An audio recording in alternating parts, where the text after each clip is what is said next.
A gente já falou de fundos de investimentos, já falou de investimentos internacionais e agora vamos unir esses dois assuntos. Isso mesmo, chegou a vez de falar dos fundos de investimentos internacionais. No episódio de hoje vamos falar sobre o que são, como funciona, se você tem exposição ao dólar ou não. É um show de conteúdo. Vem comigo, vamos nessa!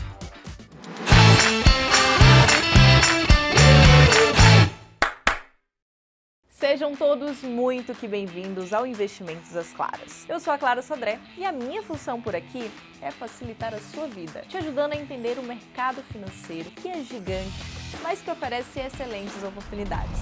Apesar do nome já dar uma ideia do que seria um fundo internacional, essa classificação pode variar um pouco de instituição para instituição. Aqui na XP é considerado um fundo internacional todo produto que tem exposição majoritária a ativos internacionais. Ou seja, o que importa é a carteira do fundo e não quem gera a estratégia. Isso porque um fundo internacional ele pode ser gerido por empresas globais ou também por gestoras nacionais. Aqui já temos de cara uma vantagem de se investir nesses fundos, que é a possibilidade de exposição a algumas das maiores e mais consolidadas gestoras do mundo. O funcionamento desses fundos é bem parecido com a dinâmica dos fundos de investimentos que eu já expliquei por aqui. Se você quer saber um pouquinho mais sobre isso, é só assistir esse vídeo que está aparecendo aqui na tela ou clicar no link aqui da descrição para você ficar por dentro de tudo.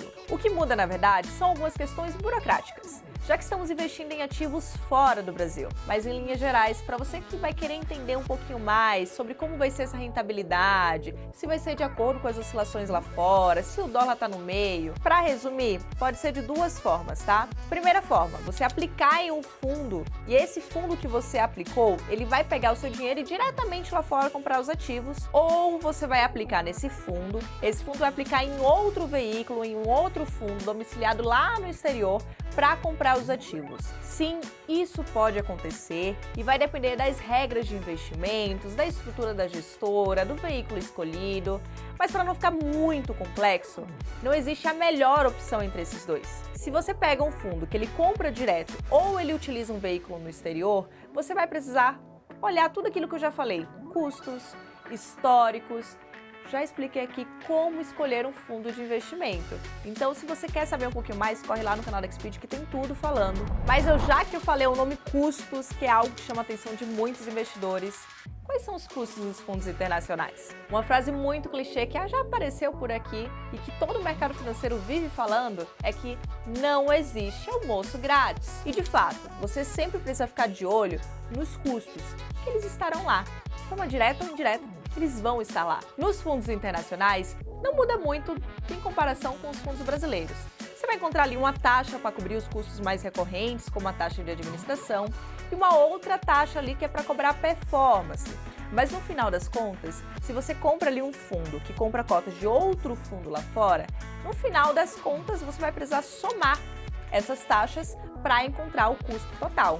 Mas fica a dica, estudos já mostraram que no caso dos fundos internacionais que compram cotas de outros fundos domiciliados lá no exterior, a soma das taxas de administração, na maioria das vezes, não passa de 2% ao ano. E também não tem uma taxa de performance.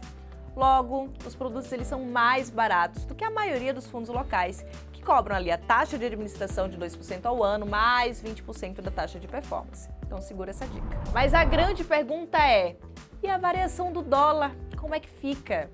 Os ativos de fundos internacionais são cotados em moedas estrangeiras, geralmente em dólar. Então, na hora de compor a carteira, o gestor ele vai lá comprar os ativos lá fora e esses ativos eles estão cotados em dólar. E por conta dessa operação de compra, temos duas opções de fundos internacionais. Os fundos hedgeados, ou seja, protegidos, porque hedge quer dizer proteção. Nesse caso, o gestor ele compra os ativos em dólar para compor a carteira, mas também realiza uma operação de venda de dólar, seja por contratos futuros ou por derivativos, na mesma proporção da compra. Então, esses fundos hedgeados, os investidores não precisam se preocupar com as grandes oscilações do dólar, pois os retornos já estão protegidos contra as volatilidades do câmbio. Atenção! A proteção cambial, ela não quer dizer que o fundo é 100% livre dos riscos da variação da moeda.